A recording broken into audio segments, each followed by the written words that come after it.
Hi, this is Matt with Vanguard Technology, and I'll be showing you how to simply put paragraph tags within the content of your website.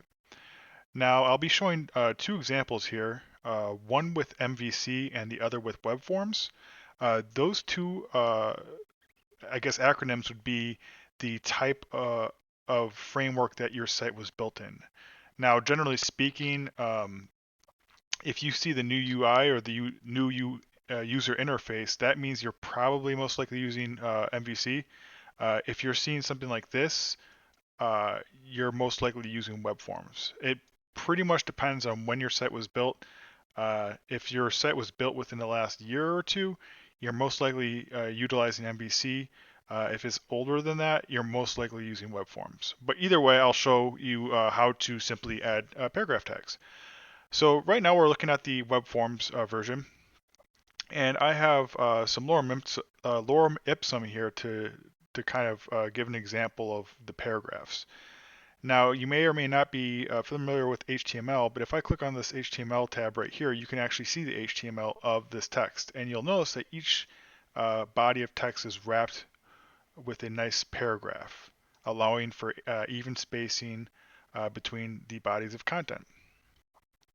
Now, the trick with the web forms and paragraphs is that you kind of have to do some manual work. So, for instance, if I wanted to add another paragraph, you would think you could just do an enter, put in the paragraph or the body of text, and that'll be fine. However, if I switch back over to HTML, you'll notice that it actually doesn't put a paragraph. It actually puts in two break tags, then the body of text, and then ends with a paragraph. So essentially, this text right here is a part of the other paragraph, but separated with two break tags. Now, this theoretically would work, but we might have some styling that is strictly associated with the paragraph tag.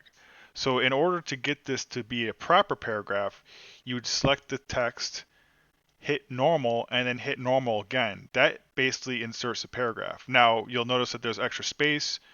What we'll do here is just do a backspace. Whoops. So let's do that. Let's do this again.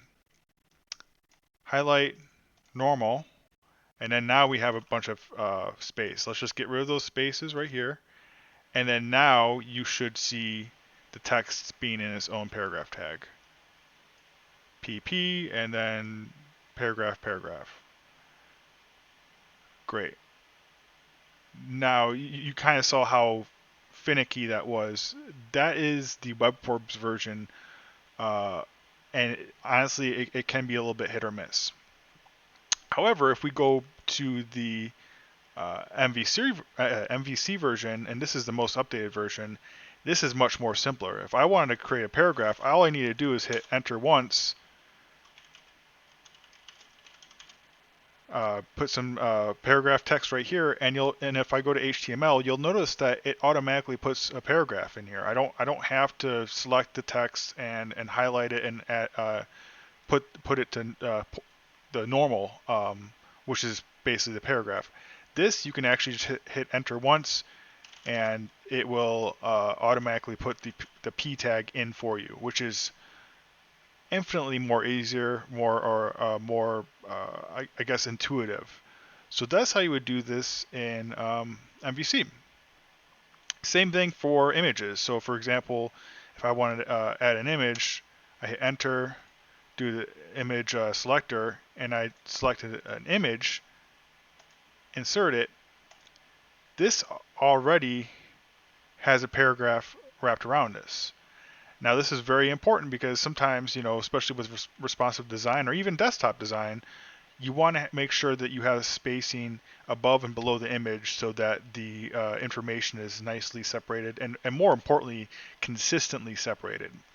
And that's why it's important to use paragraph tags, is because you want to make sure that there's even consistent spacing between the bodies of text so that, if you do have a redesign or if you want to update the look and feel of your current site, we at Vanguard can easily update the style sheet in order to get all of the paragraph tag spacing consistent and updated, opposed to having to go into each and every single page of the site and alter the break tags that separate the content. So that's a quick tutorial in how to utilize a paragraph tag and how it is important and how it's one of the most useful elements of HTML. So thank you for watching.